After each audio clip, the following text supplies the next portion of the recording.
My dear friends and professionalist I Uday Singh advocate speaking. ನೀವೆಲ್ಲರೂ ಸಹ ನನ್ನ ಚಾನಲನ್ನು ನೋಡ್ತಾ ಇದ್ದೀರಿ ಅಂತ ನಾನು ಅಂದ್ಕೊಂಡಿದ್ದೀನಿ. ಶೇರ್ ಮಾಡಿ, ಕಮೆಂಟ್ ಮಾಡಿ, ಲೈಕ್ ಮಾಡಿ, ಮತ್ತು ಇನ್ನೂ ಯಾರು ನನ್ನ ಚಾನಲ್ಗೆ ಸಬ್ಸ್ಕ್ರೈಬ್ ಆಗಿಲ್ಲ ದಯವಿಟ್ಟು ತಾವೆಲ್ಲರೂ ಸಬ್ಸ್ಕ್ರೈಬ್ ಆಗಬೇಕಂತೇಳಿ ಕೇಳ್ಕೊಳ್ತಾ, ಇವತ್ತು ನಾನು ಇನ್ನೊಂದು ವಿಷಯವನ್ನು ತೆಗೆದುಕೊಂಡು ನಿಮ್ಮ ಮುಂದೆ ಬಂದಿದ್ದೀನಿ. ನಾನು ಇವತ್ತು ಆಯ್ಕೆ ಮಾಡಿಕೊಂಡಿರ್ತಕ್ಕಂಥ ವಿಷಯ BNS ಭಾರತೀಯ ನ್ಯಾಯ ಸಂಹಿತೆ 2023ರ ಅಡಿಯಲ್ಲಿ ಬರ್ತಕ್ಕಂಥ ದ ಕ್ರಿಮಿನಲ್ ಕಾನ್ಸ್ಪಿರಸಿ ಸೆಕ್ಷನ್ 61 ಮತ್ತು 62. ಸೊ ಈ ಒಂದು ವಿಷಯದ ಬಗ್ಗೆ ಈ ವಿಡಿಯೋ ಮೂಲಕ ಒಂದು ಸಂಕ್ಷಿಪ್ತವಾದಂಥ ವಿವರಣೆಯನ್ನ ನಾನು ಕೊಡಲಿಕ್ಕೆ ಇಷ್ಟಪಡ್ತಾ ಇದ್ದೇನೆ.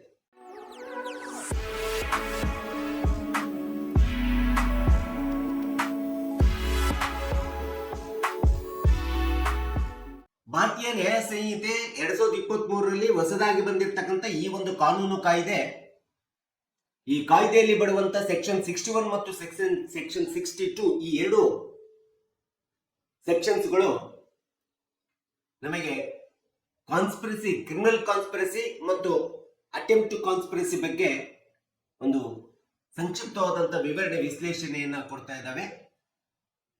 ನಾನು ಈ ವಿಡಿಯೋ ಮೂಲಕ ಅದನ್ನು ನಾನು ನಿಮಗೆ ತಿಳಿಸಲಿಕ್ಕೆ ಪ್ರಯತ್ನವನ್ನು ಮಾಡ್ತೀನಿ.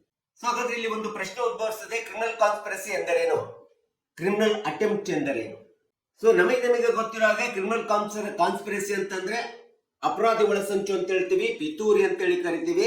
ಇಂಥ ಒಂದು ಕ್ರಿಮಿನಲ್ ಕಾನ್ಸ್ಪಿರಸಿ ಅಥವಾ ಅಪರಾಧಿ ಒಳಸಂಚು, ಪಿತೂರಿ ಅಂದ್ರೆ ಇಬ್ಬರು ಅಥವಾ ಇಬ್ಬರಕ್ಕಿಂತ ಹೆಚ್ಚಿನ ವ್ಯಕ್ತಿಗಳು ತಮ್ಮದೇ ಆದಂತ ಸಾಮಾನ್ಯ ಉದ್ದೇಶವನ್ನ, ಆಸೆಯನ್ನ, ಗುರಿಯನ್ನ ಈಡೇರಿಸಿಕೊಳ್ಳಿಕ್ಕೋಸ್ಕರ ಕೃತ್ಯ ಮಾಡುವುದಕ್ಕಿಂತ ಮುಂಚಿತವಾಗಿ ತಾವು ಯೋಚಿಸುವಂತ ಯೋಚನೆ, ವಿವೇಚನೆ, ಯೋಜನೆ ಮೂಲಕ ತಮ್ಮ ಉದ್ದೇಶವನ್ನ, ಸಾಮಾನ್ಯ ಉದ್ದೇಶವನ್ನ ಈಡೇರಿಸಿಕೊಳ್ಳಿಕ್ಕೆ ನಡೆಸುವಂತ, ಮಾಡುವಂತ ಕೃತ್ಯ ಏನಿದೆಯಲ್ಲ, ಅಪರಾಧ ಏನಿದೆಯಲ್ಲ, ಅದು ಇನ್ನೊಬ್ಬರ ವಿರುದ್ಧ ಇರ್ಬೋದು, ವ್ಯವಸ್ಥೆಯ ವಿರುದ್ಧ ಇರ್ಬೋದು, ಅಥವಾ ತಮ್ಮ ಸ್ವಾರ್ಥಕ್ಕೋಸ್ಕರ ಇರ್ಬೋದು.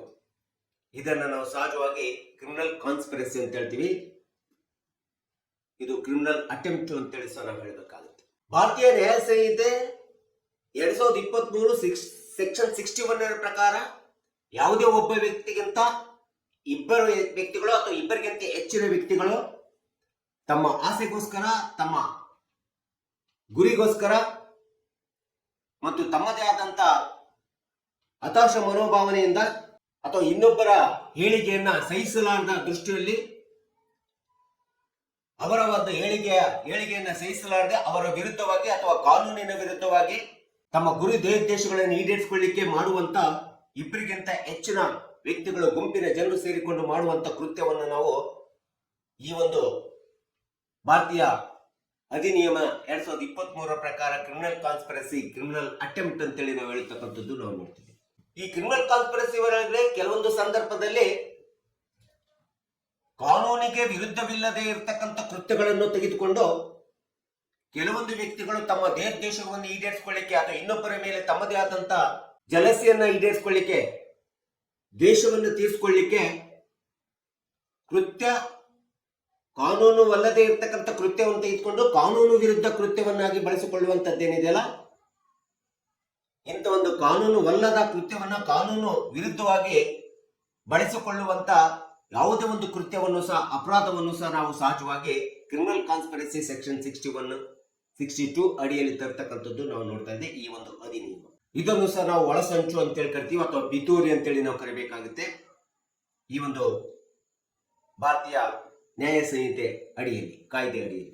ಸೊ ಇಂಥ ಒಂದು ಕೆಲವೊಂದು ಸಂದರ್ಭದಲ್ಲಿ ಇಂಥ ಒಂದು ಕ್ರಿಮಿನಲ್ ಕಾನ್ಸ್ಪಿರಸಿ ಒಳಗಡೆ ಒಪ್ಪಂದವಿಲ್ಲದೆ ಇರುವಂತ ಸಂದರ್ಭದಲ್ಲೂ ಸಹ ಕೆಲವೊಂದು ವ್ಯಕ್ತಿಗಳು ಇಂಥ ಒಂದು ಕೃತ್ಯದೊಳಗಡೆ ಯಾವುದೇ ತಮ್ಮದೇ ಆದಂತ ಪಾತ್ರ ಇಲ್ಲದೆ ಇದ್ದಂತ ಸಂದರ್ಭದಲ್ಲೂ ಸಹ ಕೃತ್ಯದಲ್ಲಿ ಸಿಲುಕಿಕೊಂಡು ಆ ಒಂದು ಕ್ರಿಮಿನಲ್ ಕಾನ್ಸ್ಪಿರಸಿ ಕೃತ್ಯದಲ್ಲಿ ತಮ್ಮದೇ ಆದಂತ ಪಾತ್ರ ಇಲ್ಲದರೂ ಸಹ ಸ್ನೇಹಿತರ ಒಂದು ಪ್ರಭಾವದಿಂದ, ಸ್ನೇಹಿತರ ಒಂದು ಸಂಬಂಧದಿಂದ ಇಂಥ ಒಂದು ಒಪ್ಪಂದದ ಕೃತ್ಯಗಳಿಗೆ ಒಳಗಾದಂತ ಸಂದರ್ಭದಲ್ಲಿ, ಅಂತ ಒಂದು ಅಪರಾಧದ ಕ್ರಿಮಿನಲ್ ಕಾನ್ಸ್ಪಿರಸಿ ಕೃತ್ಯ ನಡೆದಂತ ಸಂದರ್ಭದಲ್ಲಿ ಇಂಥ ಅಮಾಯಕ ವ್ಯಕ್ತಿಗಳು ಕ್ರಿಮಿನಲ್ ಕಾನ್ಸ್ಪಿರಸಿಯಿಂದ, ಕೃತ್ಯದಿಂದ ಹೊರಗುಳಿಯತಕ್ಕಂಥದ್ದು ಅಂತೇಳಿ ಈ ಒಂದು ಭಾರತೀಯ ನ್ಯಾಯ ಸಂಹಿತೆ 2023 ಸೆಕ್ಷನ್ 61 ಮತ್ತು 62 ಹೇಳಿರ್ತಕ್ಕಂಥದ್ದು ನಾವು ನೋಡ್ತೀವಿ.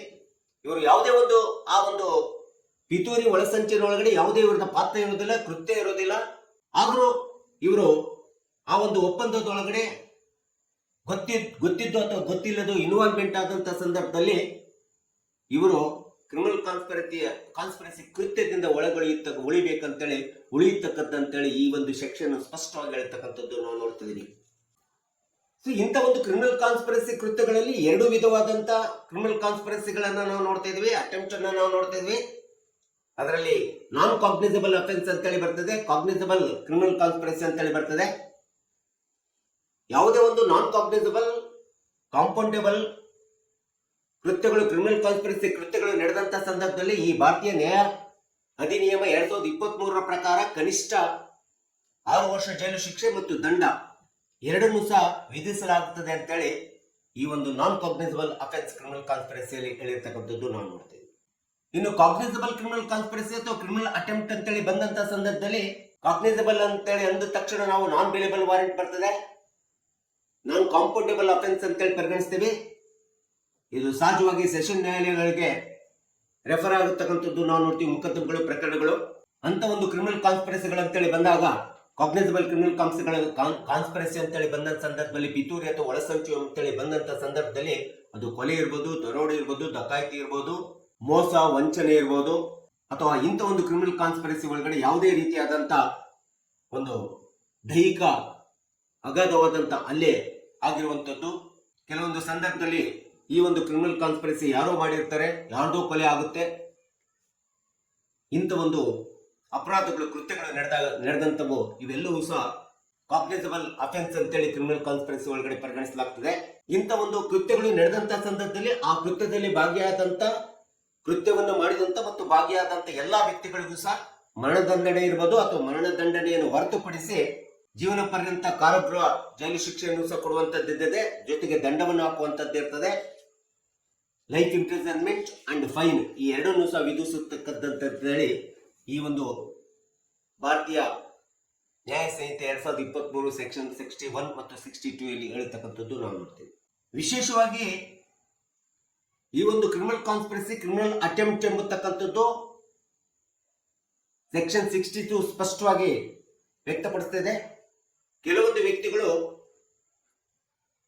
ತಾವು ಯಾವುದೇ ಒಂದು ಕೃತ್ಯದೊಳಗಡೆ ಪಾತ್ರ ಇಲ್ಲ ಅಂತೇಳಿ ಅಂದ್ಕೊಂಡು ಸುಮ್ಮನೆ ಇರ್ತಾರೆ.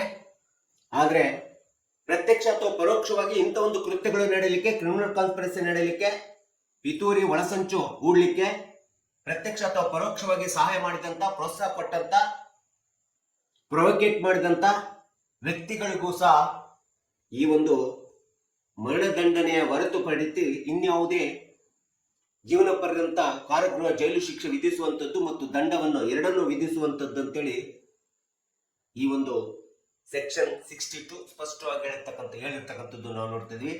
ಉದಾಹರಣೆಗೆ ಎ ಮತ್ತು ಬಿ ಕಾನ ಮನೆಗೆ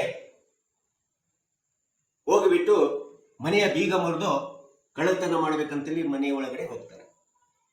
ಎ ಮತ್ತು ಬಿ ಮನೆಗೆ ಹೋಗ್ಬಿಟ್ಟು ಬೀಗ ಮುರಿದು ಕಳ್ಳತನ ಮಾಡ್ಬೇಕಂತೇಳಿ ಒಳಗಡೆ ನುಗ್ತಾರೆ. ಆದ್ರೆ ಮನೆಯಲ್ಲಿ ಯಾರು ವಾಸವಿರೋದಿಲ್ಲ, ಖಾಲಿ ಮನೆ ಇರ್ತದೆ. ಆ ಖಾಲಿ ಮನೆ ಇದ್ದಂತ ಸಂದರ್ಭದಲ್ಲಿ ಎ ಮತ್ತು ಬಿ ಏನ್ ಮಾಡ್ತಾರೆ, ಈ ಮನೆಯಲ್ಲಿ ಏನು ಇಲ್ಲ ಅಂತ ಹೇಳ್ಬಿಟ್ಟು ಸೀದಾ ಮತ್ತೆ ಮನೆಯಿಂದ ಹೊರಗೆ ಬರ್ತಾರೆ. ಹೊರಗೆ ಬರುವಂತ ಸಂದರ್ಭದೊಳಗಡೆ ಅವರನ್ನ ಅಕ್ಕಪಕ್ಕದಲ್ಲಿರ್ತಕ್ಕಂಥ ಮನೆಯಲ್ಲಿ ಇರ್ತಕ್ಕಂಥ ಸಾರ್ವಜನಿಕರು ನೋಡ್ಬಿಟ್ಟು ಎ ಮತ್ತು ಬಿ ಏನ್ ಮಾಡ್ತಾರೆ, ಹಿಡಿದು ಪೊಲೀಸಿಗೆ ಕೊಡ್ತಾರೆ. ಪೊಲೀಸಿಗೆ ಕೊಟ್ಟಂತ ಸಂದರ್ಭದಲ್ಲಿ ಎ ಮತ್ತು ಬಿ ಯಾವುದೇ ವಿಧವಾದಂತ ಕಳ್ಳತನ ಮಾಡದೇ ಇರ್ತಕ್ಕಂಥ ಕೃತ್ಯ ಮಾಡಿದ್ದರೂ ಸಹ, ಕಳ್ಳತನ ಮಾಡದೇ ಇದ್ದರೂ ಸಹ ಅವರು ಕಳ್ಳತನ ಮಾಡಬೇಕೆಂಬತಕ್ಕಂಥ ಯೋಚನೆ, ಪಿತೂರಿ ಒಳಸಂಚನ್ನ ಹಾಕಿಕೊಂಡು ಕಾನ ಮನೆಯ ಬೀಗವನ್ನು ಮುರಿದಿದ್ದಾರಲ್ಲ, ಇದು ಕ್ರಿಮಿನಲ್ ಕಾನ್ಸ್ಪಿರಸಿ ಅಂತೇಳಿ ಬರ್ತದೆ. ಅಲ್ಲಿ ಅವರಿಗೆ ಯಾವುದೇ ವಸ್ತು ಕಳ್ಳತನ ಮಾಡಿರ್ಬೋದು, ಮಾಡದೆ ಇರ್ಬೋದು. ಆದರೆ ಕ್ರಿಮಿನಲ್ ಕಾನ್ಸ್ಪಿರಸಿ ಅವರ ಯೋಚನೆ, ಅವರ ಪಿತೂರಿ, ಅವರ ಒಳಸಂಚು ಈ ಒಂದು ಸೆಕ್ಷನ್ 62 ಅಫೆನ್ಸ್ ನಲ್ಲಿ ಅಟ್ರಾಕ್ಟ್ ಆಗಿರ್ತಕ್ಕಂಥ ಅಟೆಂಪ್ಟ್ ಟು ಕಾನ್ಸ್ಪಿರಸಿ ಅಂತ ಹೇಳ್ತೀವಿ. ಇದರಲ್ಲಿ ಅಟ್ರಾಕ್ಟ್ ಆಗಿರ್ತಕ್ಕಂಥದ್ದನ್ನ ನಾವು ನೋಡ್ತಾ ಇದ್ದೀವಿ. ಹೀಗೆ BNS ಸೆಕ್ಷನ್ 2023 ಅಲ್ಲಿ ಬರ್ತಕ್ಕಂಥ ಅಧಿನಿಯಮ ಸೆಕ್ಷನ್ 62 ಸ್ಪಷ್ಟವಾಗಿ ಅಟೆಂಪ್ಟ್ ಟು ಕ್ರಿಮಿನಲ್ ಕಾನ್ಸ್ಪಿರಸಿ ಬಗ್ಗೆ ನಮಗೆ ವಿವರಣೆ ವಿಶ್ಲೇಷಣೆ ಕೊಡ್ತಕ್ಕಂಥದ್ದು ನಾವು ನೋಡ್ಬೇಕಾಗುತ್ತೆ. ಹೀಗೆ ಕ್ರಿಮಿನಲ್ ಕಾನ್ಸ್ಪಿರಸಿ ಅಥವಾ ಕ್ರಿಮಿನಲ್ ಅಟೆಂಪ್ಟ್ ಎಂಬತಕ್ಕಂಥದ್ದು ಭಾರತೀಯ ನ್ಯಾಯ ಸಂಹಿತೆ ಸೆಕ್ಷನ್ 61-62 ಪ್ರಕಾರ ನಾವು ಕಾನೂನು ವಿರುದ್ಧ ಯಾವುದೇ ಒಂದು ಒಳಸಂಚನ್ನ ಪಿತೂರಿಯನ್ನ ಯೋಚಿಸಿ ಯೋಜನೆ ಮಾಡಿ ಆ ಕೃತ್ಯವನ್ನು ಎಸಗಿದಾಗ ಆ ಕೃತ್ಯದಲ್ಲಿ ಯಾವುದೇ ನಮ್ಮ ದೇಶ ಈಡೇರ್ಬೋದು, ನಮ್ಮ ಸಾಮಾನ್ಯ ದೇಶ ಈಡೇರ್ಬೋದು, ನಮ್ಮ ಗುರಿ ಈಡೇರ್ಬೋದು ಅಥವಾ ಗುರಿ ಈಡೇರದೆ ಇರ್ಬೋದು, ಉದ್ದೇಶ ಈಡೇರದೆ ಇರುವಂತ ಸಂದರ್ಭದಲ್ಲೂ ಸಹ ಈ ಒಂದು ಸೆಕ್ಷನ್ BNS 2023 ಅಧಿನಿಯಮ ಕಾಯ್ದೆ, ಹೊಸದಾಗಿ ಬಂದಂತ ಅಧಿನಿಯಮದ ಕಾಯ್ದೆ ಸೆಕ್ಷನ್ ಏನಿದೆ 61 ಮತ್ತು 62 ಇವೆರಡೂ ಸಹ ಕ್ರಿಮಿನಲ್ ಕಾನ್ಸ್ಪಿರಸಿ ಅಂತೇಳಿ ಅಪರಾಧದಲ್ಲಿ ಬರ್ತಾರೆ ಅಂತೇಳಿ ಬರುತ್ತಕ್ಕಂಥದ್ದು ಅಂತೇಳಿ ವಿಶ್ಲೇಷಣೆ ವಿವರಣೆ ಕೊಡ್ತಕ್ಕಂಥದ್ದು ನಾವು ನೋಡ್ತಾ ಇದ್ದೀವಿ. ಹೀಗೆ ಯಾವುದೇ ಒಂದು ಹೆಚ್ಚಿನ ವ್ಯತ್ಯಾಸ IPC 1973 ಮತ್ತು BNS ನಲ್ಲಿ ಈ ಕ್ರಿಮಿನಲ್ ಕಾನ್ಸ್ಪಿರಸಿಯಲ್ಲಿ ಒಂದು ಸೆಕ್ಷನ್ ಸೇರ್ಪಡೆಯಾಗಿದೆ ಹೊರತು ಇನ್ಯಾವುದೇ ಬದಲಾವಣೆ ಆಗಿಲ್ಲ ಎಂಬತಕ್ಕಂಥದ್ದನ್ನ ನಾವು ನೀವುಗಳೆಲ್ಲರೂ ಸಹ ಗೊತ್ತಾಗಬೇಕು, ತಿಳ್ಕೋಬೇಕು ಎಂಬತಕ್ಕಂಥ ಹಿನ್ನೆಲೆ ಉದ್ದೇಶವನ್ನು ಇಟ್ಕೊಂಡು ಈ ವಿಡಿಯೋನ ನಾನು ನಿಮಗೆ ಹೇಳಿದ್ದೇನೆ. ಮತ್ತು ಸಂಕ್ಷಿಪ್ತವಾಗಿ ಈ ವಿಡಿಯೋದಲ್ಲಿ ನಾನು ಕ್ರಿಮಿನಲ್ ಕಾನ್ಸ್ಪಿರಸಿ ಮತ್ತು ಕ್ರಿಮಿನಲ್ ಅಟೆಂಪ್ಟ್ ಬಗ್ಗೆ ವಿವರಣೆ ವಿಶ್ಲೇಷಣೆ ಕೊಟ್ಟಿರ್ತೇನೆ. ದಯವಿಟ್ಟು ನನ್ನ ವಿಡಿಯೋ ಇಷ್ಟ ಆಗಿದ್ದರೆ ಲೈಕ್ ಮಾಡಿ, ಶೇರ್ ಮಾಡಿ, ಕಮೆಂಟ್ ಮಾಡಿ ಮತ್ತು ನನ್ನ ಚಾನೆಲ್ಗೆ ಸಬ್ಸ್ಕ್ರೈಬ್ ಆಗೋದನ್ನು ಮರಿಬೇಡಿ ಅಂತ ಹೇಳ್ತಾ ಇವತ್ತಿನ ವಿಷಯಕ್ಕೆ ವಿರಾಮವನ್ನು ಹೇಳ್ತೀನಿ. ಇನ್ನೊಂದು ವಿಷಯವನ್ನು ತೆಗೆದುಕೊಂಡು ನಿಮ್ಮ ಮುಂದೆ ಬರ್ತೀನಿ. ಜೈ ಹಿಂದ್, ಜೈ ಕರ್ನಾಟಕ.